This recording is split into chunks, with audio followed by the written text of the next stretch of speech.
എല്ലാ കൂട്ടുകാർക്കും ക്യൂസ് ബുക്കിന്റെ പുതിയൊരു വീഡിയോയിലേക്ക് സ്വാഗതം. ഇന്നത്തെ വീഡിയോയിൽ നമ്മൾ ഡിസ്കസ് ചെയ്യുന്നത് കുറച്ച് ജനറൽ നോളജ് ചോദ്യങ്ങളും അവയുടെ ഉത്തരങ്ങളുമാണ്. അപ്പോൾ നിങ്ങൾക്ക് ഈ വീഡിയോ ഇഷ്ടപ്പെട്ടാൽ ഈ വീഡിയോ ലൈക്ക് ചെയ്യാനും ഈ ചാനൽ സബ്സ്ക്രൈബ് ചെയ്യാനും മറക്കല്ലേ. അപ്പോൾ നമുക്ക് വീഡിയോയിലേക്ക് കടക്കാം. മണിപ്രവാള സാഹിത്യത്തിലെ ആദ്യത്തെ സമ്പൂർണ്ണ കൃതിയായി അറിയപ്പെടുന്നത് ഏത്? വൈശികതന്ത്രം.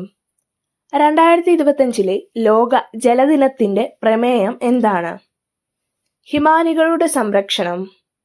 2025 അഴിമതി കുറഞ്ഞ രാജ്യങ്ങളുടെ പട്ടികയിൽ ഇന്ത്യ എത്രാം സ്ഥാനത്താണ്? 96. 59ാമത് ജ്ഞാനപീഠ പുരസ്കാരം ലഭിച്ച സാഹിത്യകാരൻ ആര്? വിനോദ് കുമാർ ശുക്ല. ഏത് വൃക്ഷങ്ങളുടെ സംരക്ഷണത്തിനായി ജമ്മു കശ്മീർ സർക്കാർ ആരംഭിച്ച പദ്ധതിയാണ് digital tree Aadhaar? Chinar.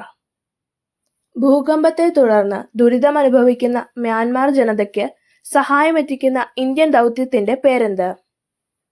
Operation ബ്രഹ്മ. ഇന്ത്യയിലെ ആദ്യത്തെ സഹകരണ സർവകലാശാല നിലവിൽ വരുന്നത് ഏത് സംസ്ഥാനത്താണ്?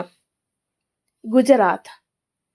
കേരള സംസ്ഥാന വനം വകുപ്പിന്റെ സർപ്പ എന്ന മൊബൈൽ ആപ്ലിക്കേഷന്റെ ബ്രാൻഡ് അംബാസിഡറായ നടൻ ആര്? ടൊവിനോ തോമസ്. ഇന്ത്യയും ഫ്രാൻസും സംയുക്തമായി നടത്തുന്ന നാവിക അഭ്യാസത്തിന്റെ പേരെന്ത്?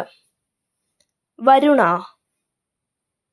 ചിഹ്നഗ്രഹത്തിൽ നിന്ന് അവശിഷ്ടങ്ങൾ ശേഖരിച്ച് വിജയകരമായി ഭൂമിയിലേക്ക് തിരിച്ചെത്തിച്ച നാസയുടെ ദൗത്യം ഏതാണ്? ഒസിരിസ്.